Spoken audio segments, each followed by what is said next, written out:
Brigadier साहब, आपको बहुत अच्छे से अंदाज़ा है पाकिस्तान की फायर पावर क्या है, इंडिया की फायर पावर क्या है, और एक इम्बैलेंस तो बहरहाल मौजूद है। जो बाइंग कैपेसिटी है, रकबा है या आबादी है, इन तीनों चीज़ों में इंडिया हमसे ज़्यादा है, उसके रिजर्व्स ज़्यादा हैं, तो एक छोटा सा एक इम्बैलेंस है। कितने परसेंट चांसेस हैं कि एक फुल ब्लोन वॉर टर्न हो जाएगी इनटू अ न्यूक्लियर एस्केलेशन? और अगर ये हो जाती है, कितने दिन का थ्रेशहोल्ड है आपके ख्याल में एक ऐसी लड़ाई को कन्वेंशनल डोमेन में रखने का? देखिए, न्यूक्लियर बड़ा सीरियस चीज़ है और उसको इंसान वैसे ना सोचे तो बेहतर है।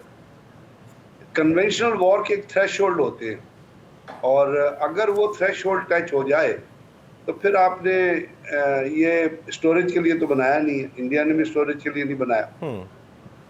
उसका इम्पैक्ट फिर सिर्फ याद रखिएगा कि पाकिस्तान और इंडिया तक नहीं रहेगा, उसका इम्पैक्ट जो है वो अक्रॉस द रीजन जाएगा। जापान में अभी तक इफेक्ट आपको नजर आ रहे हैं। अब बहुत सारी एक मैं आपको एनवायरमेंटल चीज बताना चाहता हूं कि जब आप किसी वेपन को इस्तेमाल करते हैं, किसी म्यूनिशन को इस्तेमाल करते हैं, तो कहते हैं ना, हवा का रुख जिस तरफ होता है उस म्यूनिशन के इफेक्ट उस पर ट्रेवल करना शुरू कर देते हैं। जी, पाकिस्तान के साथ अफगानिस्तान लगता है, इंडिया के साथ और ममालिक लगते हैं। तो ये जो इसका जो इफेक्ट है ये रीजनल इम्पैक्ट होगा।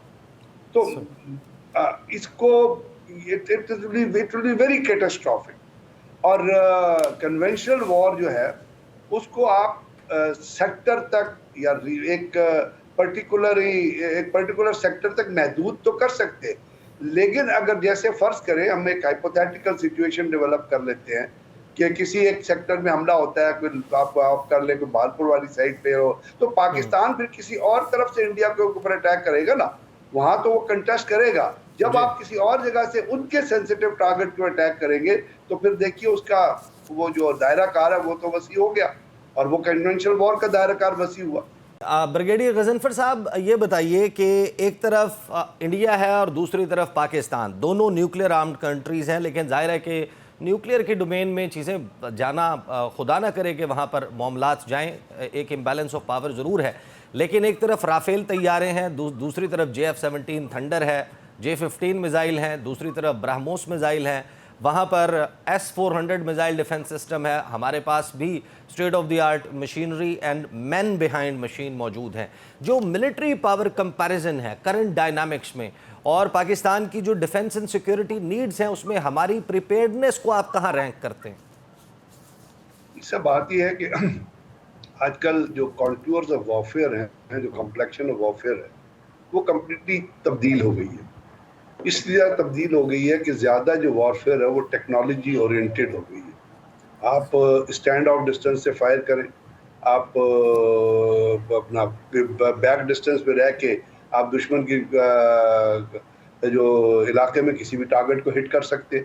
वो डिपेंड करता है उस रेंज पे, उस आर्टिलरी पीसेस की रेंज पे, या मिसाइल पीसेस की रेंज पे, या गोलों की रेंज पे, या रॉकेट लॉन्चर्स की रेंज पे, वो कहाँ तक चीज़ को लेके जा सकते हैं। और यही फेयर है कि ये जंग जो है, जो अगर कन्वेंशनल तौर पे शुरू होती है, क्योंकि जो इंडिकेशन अभी तक आ रही हैं उसमें पहले मैं ये समझ रहा था कि चूंकि ये कश्मीर का मामला है, पहलगाम का मामला है, तो इंडिया इस चीज़ को लाइन ऑफ कंट्रोल तक रेस्ट्रिक्ट करेगा। सही। लेकिन जो ग्राउंड रियलिटीज अभी सामने आ रही हैं, और जैसे रात को जफरवाल की साइड के ऊपर जो अपना लाइटें बंद की गई और वहाँ पर डार्कनेस की गई, अखनूर ब्रिज के ऊपर, अखनूर ब्रिज आपको पता है अगर भिब्बर या चक पंडत में खड़े हों तो आपको तवी के क्रॉस अखनूर शहर भी नजर आता है, और अखनूर ब्रिज जो जम्मू से हाईवे जा रही है और अखनूर को कनेक्ट करती है वो भी नजर आता है। वहाँ पे एक ब्लैकआउट किया गया। फिर आज बड़ी खबरें आ रही हैं बहुत सारी जगहों पे कि खास तौर पे ये कसूर से ऊपर जो साउथ में, कि वहाँ पे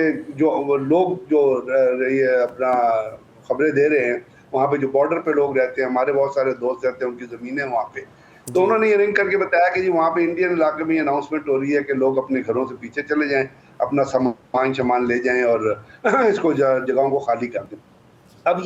अब यार डोगर से ऊपर जब आप जाते हैं तो ये इंटरनेशनल बॉर्डर आ जाता है। तो जब मैं सिर्फ इन ग्राउंड रियलिटीज को देखता हूँ, ग्राउंड पिक्चर को देखता हूँ, तो मुझे लग रहा है कि इंडिया सिर्फ इस चीज को लाइन ऑफ कंट्रोल या वर्किंग बॉर्डर तक रिस्ट्रिक्ट नहीं कर रहा, बल्कि वो इसको इंटरनेशनल बॉर्डर के ऊपर भी लेके आ रहा है। अब इंटरनेशनल बॉर्डर पे जब आप आते हैं तो जंग तो एक बहुत बड़ा दुनिया के कवानीन के हिसाब से, यूएन के कवानीन के हिसाब से, without any justification, just making incident of a terror attack, जो फॉल्स फ्लैग ऑपरेशन है, उसके ऊपर एक सॉवरेन कंट्री के खिलाफ जंग शुरू करना तो किसी भी कानून में या यूएन की किसी रेजोल्यूशन में नहीं आता। लेकिन वो वो करेंगे क्या? मुझे ये मेरा फेयर है, ये मेरी सोच है कि उन्होंने शायद ये सोचा है कि वो जैसे पहले भी वो कहते रहे हैं कि कोई लिमिटेड एरिया में कॉम्बैट ग्रुप्स बना के, और जब आप कॉम्बैट ग्रुप्स की बात करते हैं तो उसके अंदर आप इन्फेंट्री की भी बात करते हैं, आप आर्मर्ड कोर की भी बात करते हैं, आप आर्टिलरी की भी बात करते हैं, आप अपना एपीसीज की भी बात करते हैं, कि वो कंपोज करके, जैसे उनकी कोल्ड स्टोर डॉक्ट्रिन एग्जिस्ट भी कर रही थी, जिसके खिलाफ पाकिस्तान ने शॉर्ट रेंज मिसाइल बनाए थे 350 से लेकर 450 की रेंज के।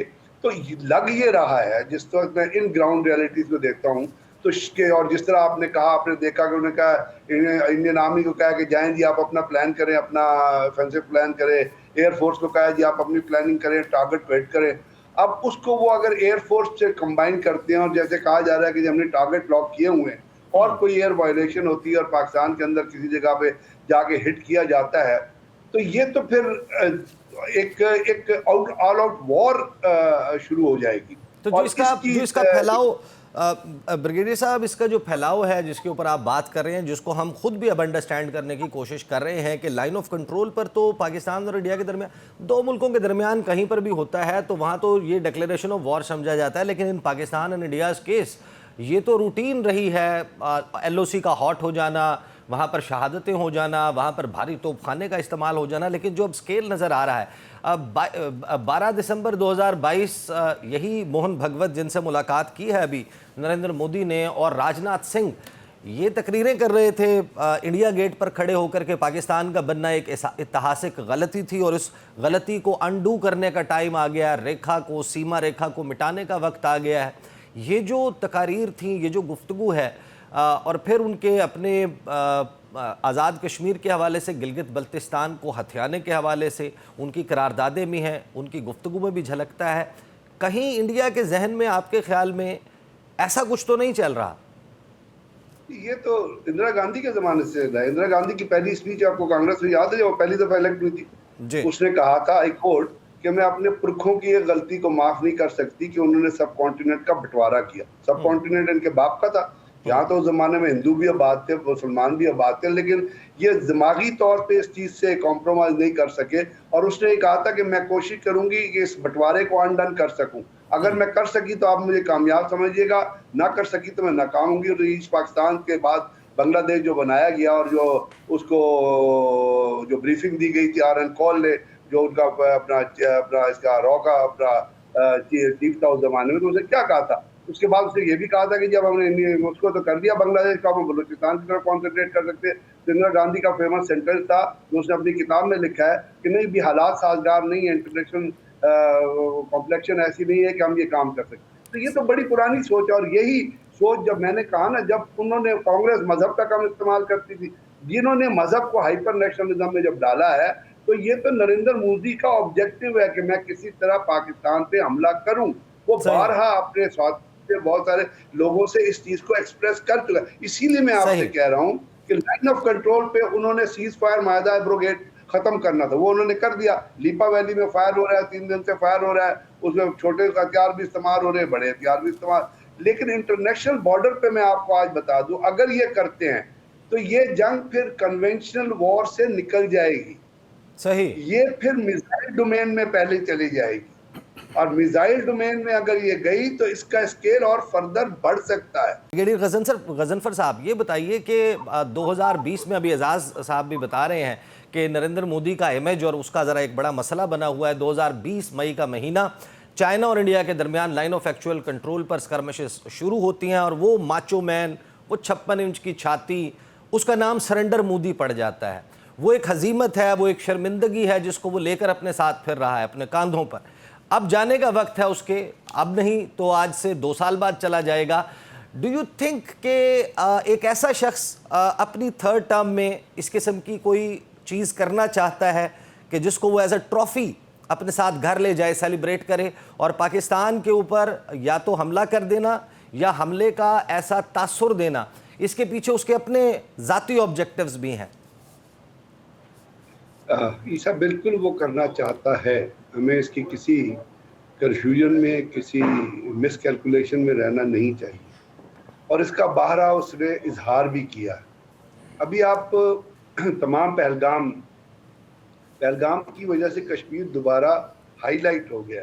जो डेड हुआ था वो दोबारा हाईलाइट हो गया, क्योंकि पहलगाम कश्मीर के अंदर वाक़ है, और पाकिस्तान भी बार बार रेफरेंस दे रहा है कश्मीर के अंदर जो दहशतगर्दी हो रही है, और कश्मीर के अंदर जो 12 किस्म के इनह्यूमन लॉज जो JNK पब्लिक सिक्योरिटी एक्ट से शुरू होकर टाडा और पोटा और इस किस्म के लोग लगा के जरा कश्मीरियों पे जुल्म ढाया जा रहा है, वो कश्मीरी भी उसके खिलाफ आवाज़ उठा रहे हैं। एक बात याद रखिएगा कि नरेंद्र मोदी जैसे शख्स को अपने इमेज की कोई परवाह नहीं, और ये उसने बारहा कहा है कि मुझे तो गालियां पड़ती हैं, तो गालियां पड़ती रहेंगी, I am not bothered about that. असल में ये जो